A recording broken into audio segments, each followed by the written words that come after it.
Alors concrètement, il est donc enrégimenté dans les services secrets pour deux choses.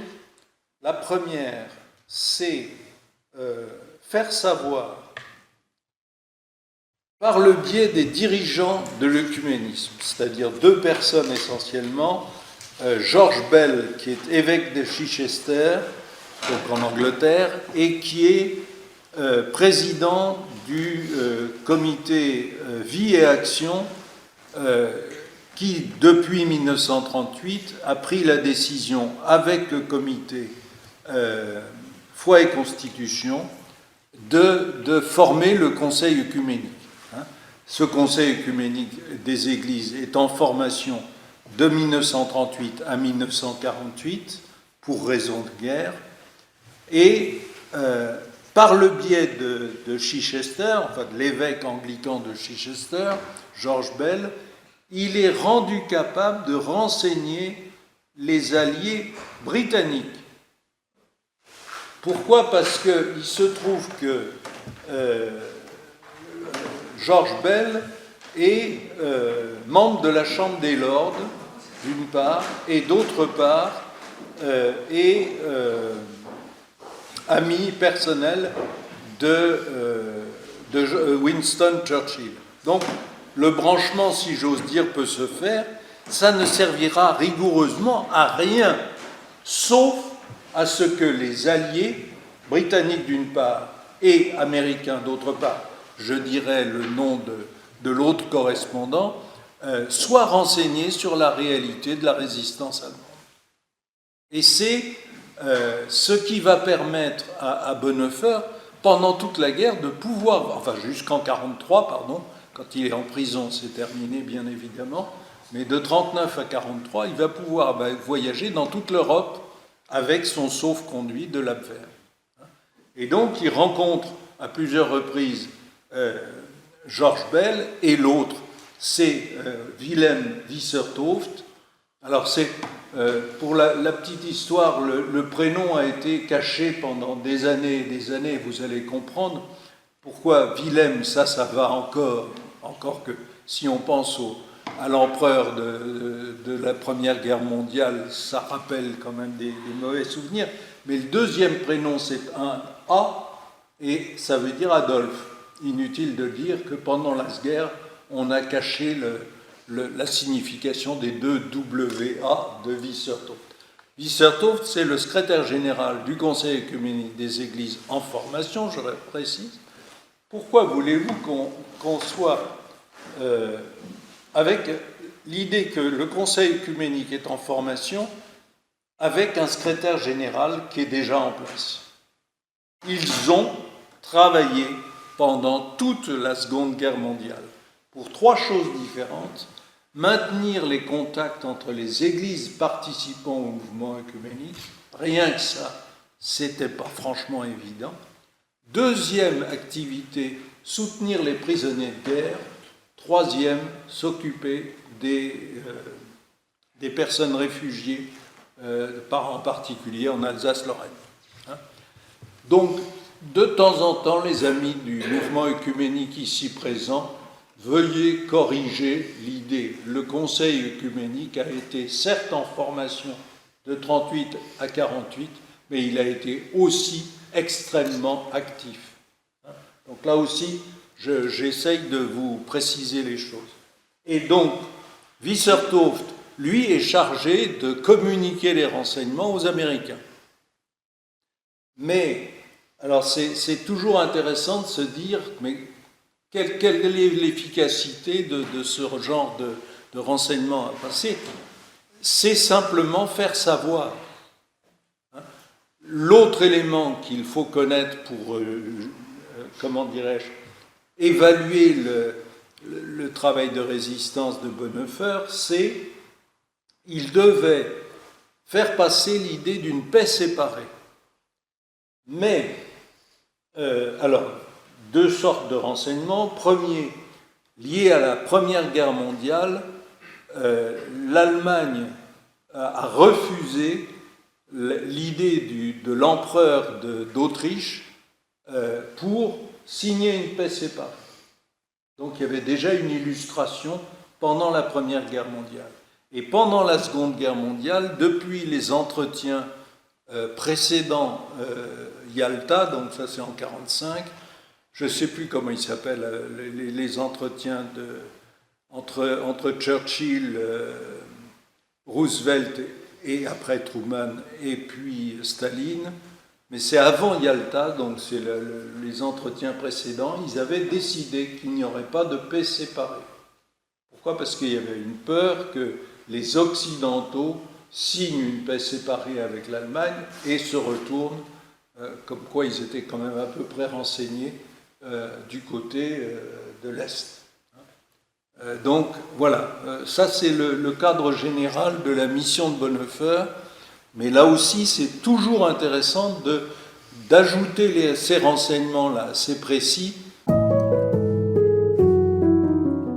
La situation de la Palestine est due en particulier à la solution qu'on a essayé de trouver à l'issue de la Seconde Guerre mondiale. Là aussi, il y a nécessairement à lire et à lier les événements les uns par rapport aux autres. On ne peut pas se dire « Ah, nous sommes en 2025, ça ne fait jamais que 80 ans, on a besoin de tirer les leçons et des traités de la Première Guerre mondiale et de ces solutions boiteuses qu'on a peut-être trouvées provisoirement, mais qui n'ont rien résolu. » Je crois que c'est là que... je crois que la prophétie de Bonhoeffer, me semble-t-il, c'est effectivement cette capacité je vais déplacer le problème, mais je crois que fondamentalement, c'est utile. Le témoignage que donne Bonhoeffer dans le cadre de la relation entre l'Église confessante, donc cette fraction de l'Église protestante, fidèle au socle judéo-chrétien, pour le dire rapidement, et puis le mouvement œcuménique, c'est de leur dire l'un à l'autre, vous avez besoin d'élargir votre perspective, c'est le propos que Bonhoeffer œcuménique dit à l'Église confessante, mais au mouvement œcuménique, il dit vous avez besoin d'accueillir la question fondamentale de l'Église confessante, à savoir le fait que l'Église doit confesser sa foi non pas au plan doctrinal et dogmatique, mais aussi au plan éthique, et en particulier sur la relation avec les pouvoirs politiques. Et ça me semble éclairant parce que ça nous oblige à dire « Ah oui, le témoignage rendu à l'humanité est aussi important que le témoignage rendu à un peuple en particulier. » Il y a cette dimension universelle qui est fondamentale parce que sinon, on fait ce qu'on repère dans certaines familles confessionnelles où on est tellement obnubilé par la relation avec une nation que finalement, on devient prisonnier de cette nation-là. Et ça, je crois que c'est une leçon fondamentale pour être un peu les héritiers de Bonhoeffer. C'est-à-dire, effectivement, on a besoin d'articuler deux choses qui, a priori, sont contradictoires, mais qui, en fait, sont complémentaires. Et ça me semble important. L'autre analogie, c'est effectivement, on est confronté au phénomène dictatorial à l'heure actuelle. Dans différents plans, c'est les opérations spéciales, mais c'est aussi le manque de liberté d'un peuple, je pense au peuple russe juste en passant. C'est pas admissible de voir comment fonctionne ce régime à l'égard du peuple dont il est d'abord serviteur. Mais je sais bien que là, je conteste en effet l'idée du pouvoir sur un peuple. Il ne s'agit pas d'asservir, il ne s'agit pas non plus de considérer les hommes qui composent ce peuple comme des sous-hommes. Là aussi, j'utilise la catégorie du nazisme. C'est-à-dire qu'effectivement, il y a des choses sur lesquelles on ne pourra pas transiger, sur lesquelles on ne peut pas adopter un compromis. Non, il y a des choses qui sont totalement non négociables, on va dire. Alors, le problème, c'est qu'on a très peu d'éléments avant l'emprisonnement. Visiblement, la question qu'il pose de la sortie du religieux, c'est grâce à Résistance et Soumission, c'est-à-dire ce qu'on appelle les lettres de prison. Et là, on a effectivement tout un propos qui consiste à dire « Nous sommes dans un monde devenu majeur ». Personnellement, je critique l'expression tout simplement parce qu'un monde qui est devenu majeur et qui, connaît depuis 1945 plus de 100 conflits mondiaux, j'avoue que j'ai du mal à considérer qu'il soit devenu réellement majeur. Donc, pourquoi est-ce qu'il est devenu majeur? Parce que tout bêtement, il s'est libéré du religieux au sens strict du terme, c'est-à-dire cet effort de l'homme de se relier à Dieu. Mais le propos de Bonhoeffer consiste à dire donc qu'il faut que nous nous démarquions du religieux pour reprendre en considération ce qui est l'objet d'une révélation. C'est-à-dire Dieu se fait connaître à l'homme et se fait connaître en Jésus-Christ, et de ce fait, même si dans l'histoire on a été obligé de prendre en considération le fait religieux, en particulier dans tout l'Empire romain, tout simplement parce que le fonctionnement de l'Empire romain était lié au religieux. C'est bien plus facile pour nous d'être conscients que ce n'est pas une religion dans un monde où justement le poids du politique existe, certes, mais pas dans la relation avec le religieux. Pour vous donner une illustration, je suis en train de lire un ouvrage sur l'histoire politique de la réforme en France de Hugues d'Aussy, et c'est clair qu'au XVIe siècle en particulier, on baigne dans l'articulation entre le religieux et le politique. À l'époque de Bonhoeffer, c'est clair que, en tout cas Bonhoeffer en a pris conscience, le lien n'existait plus de manière aussi forte. Voilà. Alors le religieux, donc, on le laisse de côté, et comment est-ce qu'il faut parler de... Clairement, je crois que les travaux de Bonhoeffer le prouvent, on est appelé à parler de Jésus-Christ, et on est appelé à parler de l'Évangile. Mais l'Évangile, désolé les amis catholiques, c'est pas Matthieu, Marc, Luc, Jean. L'Évangile, c'est la proclamation de la bonne nouvelle du Christ mort et ressuscité pour nous. Et cet Évangile, j'en rappelle les contours et les éléments fondamentaux, c'est Paul qui le met en scène le premier. Je rappelle la statistique qui est importante, sur 80 emplois dans le Nouveau Testament du mot évangile en tant que bonne nouvelle, 61 sont dus au corpus paulinien. Donc nécessairement, ça veut dire que le travail doit être fait pour se dire « Ah, si l'évangile c'est d'abord une bonne nouvelle et pas d'abord un genre littéraire, alors il nous faut accueillir l'ensemble du Nouveau Testament pour comprendre. » Alors avec une petite boutade, j'irais même avec l'épître de Jude, mais ça c'est un de mes dadas actuels qui consiste à dire que l'épître de Jude est légèrement moins importante que les lettres de Paul et que les 4 évangiles. Le désir impérieux d'un leadership personnel émane du mouvement de la jeunesse et surtout, du national-socialisme. On prétend que l'Église a besoin d'un chef qui ait le courage de commander, d'une direction énergique. Les termes autorité et chef sont empruntés au domaine séculier, c'est-à-dire à la vie politique. En tant que désignation d'une fonction de commandement, ils sont étrangers à la Bible. La réalité de l'Église ne saurait être représentée par la relation dirigeant-dirigé, mais seulement par le rapport docteur-disciple.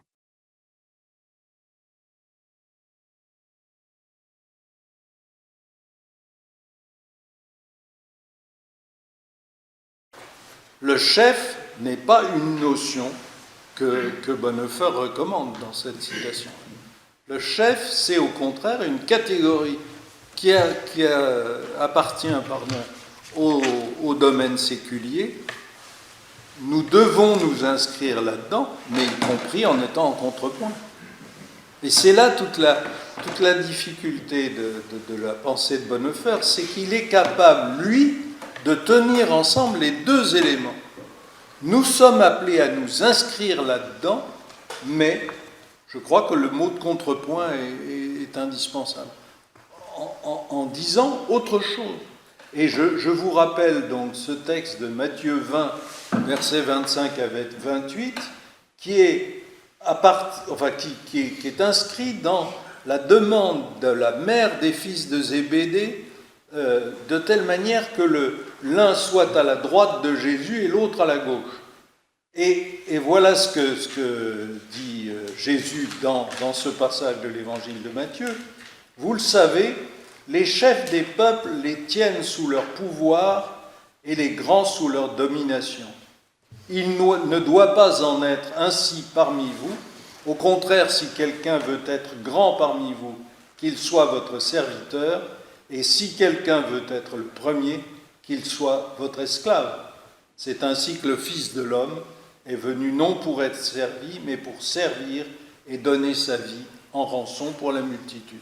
Ça veut bien dire qu'on prend le contre-pied, en quelque sorte, de ce fonctionnement social, pour proposer, sans doute, et c'est là que ça devient plus délicat, mais je crois fondamentalement que si on comprend ce que dit Bonhoeffer, ça veut dire qu'il nous faut présenter un contre-modèle. C'est-à-dire, effectivement, je crois que Bonhoeffer nous incite en effet à dire la dimension politique de l'Évangile existe. Et nous n'avons pas à mettre ça au rebut. Ça n'a aucun sens. Par contre, nous devons le faire comme des hommes, des femmes qui sont dans un monde qui est ouvert pour eux. C'est-à-dire que ce n'est pas dans une opposition avec les ennemis en particulier que ça doit fonctionner. Puisque l'Évangile est offert à toute personne. De ce fait, j'aurais presque tendance à dire que nous devons avoir une opinion politique, mais nous devons l'avoir de telle manière que nous ne devenons pas des partisans, mais bien des hommes et des femmes qui essayent de dire un projet politique global en quelque sorte. Alors je sais bien, on en a discuté déjà à quelques reprises, en particulier tous les deux. Il y a des choix à faire, on est d'accord. Je donnerai, si on a le temps, parce que le temps court, des exemples sur la vie actuelle, mais il me semble que c'est fondamental aussi de dire non, il y a des choses qu'on ne peut pas admettre. Pour donner quelques illustrations, on ne peut pas admettre les opérations spéciales dans un certain pays d'Europe orientale, on ne peut pas admettre la position d'un Premier ministre hébreu par rapport à, comment dirais-je, à la mise à mort de personnes en grand nombre à l'heure actuelle, même si on rappelle en effet que récemment le Hamas a attaqué Israël. Mais ça ne suffit pas, parce qu'on ne prend pas en considération tous les éléments du dossier. Et puis, c'est inadmissible de voir un président d'un pays allié se comporter comme si on était des vassaux et des pays sous la domination de cet homme-là. Il y a des trucs qu'on ne peut pas faire.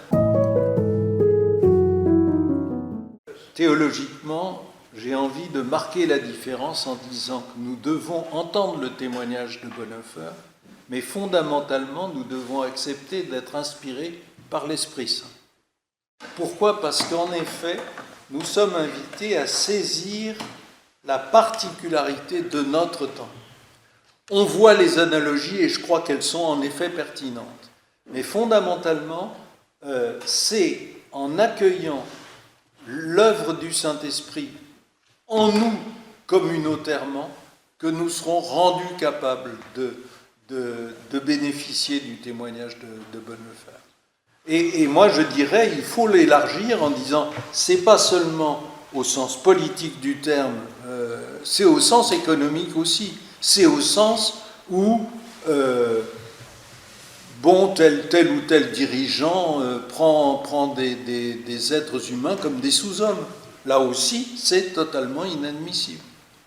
Donc, on a à reprendre en considération, je dirais, une vision d'ensemble du combat, oui, de résistance, du fait que on n'est pas appelé à admettre, en particulier, les taxes de douane.